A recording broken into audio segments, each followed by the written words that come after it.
Okay, I just wanted to, well, I'm gonna do some more routing later on, but I just wanted to demonstrate the Atlin Skip in a accessible kind of way. This will just mean that we can document this and people can replicate it. So before we get into the Atlin Skip itself, this save here at Mercury Lighthouse, this is something that I've been doing forever. After Mercury Lighthouse, you do your first retreat warp after the Lizard Fighter. You do a save and quit warp in the top right or top left of the room. I believe it's equivalent. So you do that, and then what you need to do is you need to advance the RNG by a little bit to get the right set of encounters. And one way you can advance the RNG is by copying a file. Like, let me just demonstrate that. You can see that deleting a file doesn't do anything, but if you copy a file, it advances the GRN by 2, and that's exactly what you need in Mercury Lighthouse. So this file already is going to exist in a normal run because you make that copy. It turns out that Mercury Lighthouse is also a really good thing to use for out-of-bounds manipulation. So it turns out that you can manipulate what happens out of bounds by loading in large map files, then soft resetting. This is well documented, we've discussed it before. We've never actually had a use for it. Now we have a use for it. So let me just reset this quickly. Okay, so what we're going to do is we're going to go through what I worked out yesterday and explain what's going on, and we can do this thing. So as I already mentioned, the first thing we need to do is we need to make sure we've got that save. You should have that save anyway. So this is immediately after the first statue, so we do the Sanctum Warp as we usually do. Nothing particularly exciting going on here, except that I fucked this up already. Wow. Alright. You need to get here accurately. I mean, this is nothing new. I mean, this is stuff that we can already do. Alright. My GRN counter here is 13 as, but I know I've done it right. So if you've got the utility script, you can do this. Otherwise, you'll see what mob I'm going to get. I'm going to get the 2 Calamar mob, and doing this in 13 is accurate. Okay, so we've run along here. My gen recovering because we've just had a fight. That's okay. Okay, we're going to get 2 Calamar, and we're just going to run away from them. Not a big deal. We're going to cast Move. Move here is to manipulate the encounters, the encounter counter. So we'll do that. And come in here. And now, I believe we want to run in this corner here. Just run around, get in the encounter. It's a spider. As you can see here, we got 0 ACs. We don't have to do anything. That's fine. Alright. Having all this damage on me is important.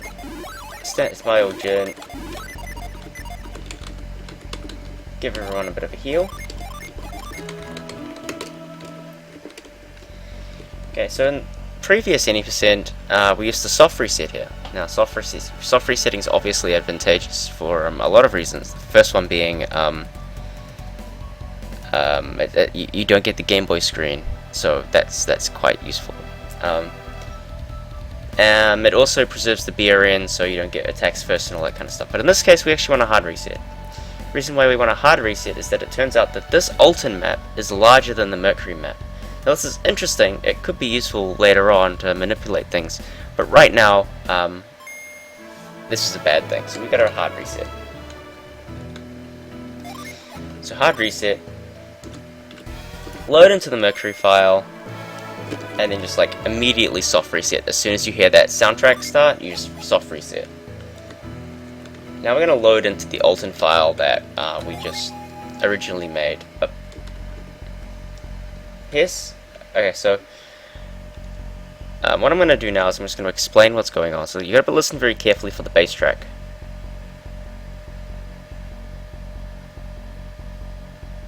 Okay, you can hear it's like a long note followed by a short note repeatedly.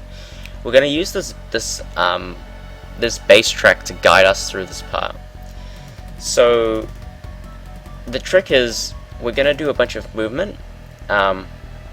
We hold up left until the screen starts to shift, then we just hold up. Once the third bass loop starts, that's when we know we're high enough. You can see that my encounter counter will stop going up after the third bass cycle, so to speak. Once the third bass cycle starts, so that's when we know that we've gone far enough. Next, we got to hold up right for essentially 2 lots of the long note short note thing from the bass track, and that'll get us into position. Then holding up left immediately will give us another fight. After up left, we need to hold up left again until the second long bass note happens, and then up right, and that'll let us out. It'll make sense once I do it, but let's just go through it. Soft reset. This should keep everything the same, by the way. Nothing should be altered. Alright, let's go. Up right until the screen shifts. Second bass track. Third bass track starts.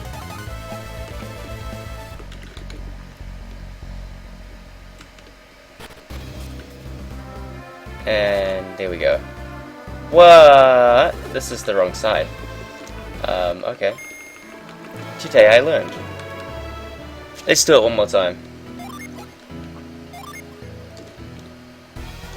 So we did a hard reset, so we're going to load into Symmetry Lighthouse with a soft reset. It might be because I'm trying to explain it as I do it, but let's go.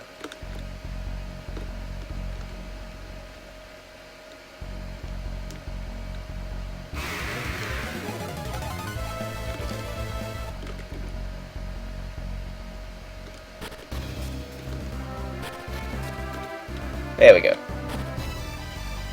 Easy peasy. This is a very, very consistent strategy. Even without the encounter counter, it's quite straightforward. Just to illustrate that, let's just turn it off, just so people know that it is actually very doable. Load into Mercury, soft reset. Load Alton.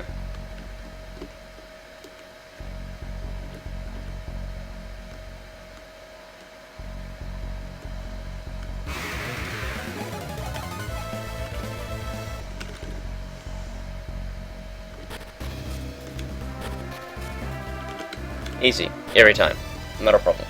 Just listen for those audio cues, and this is 100% consistent.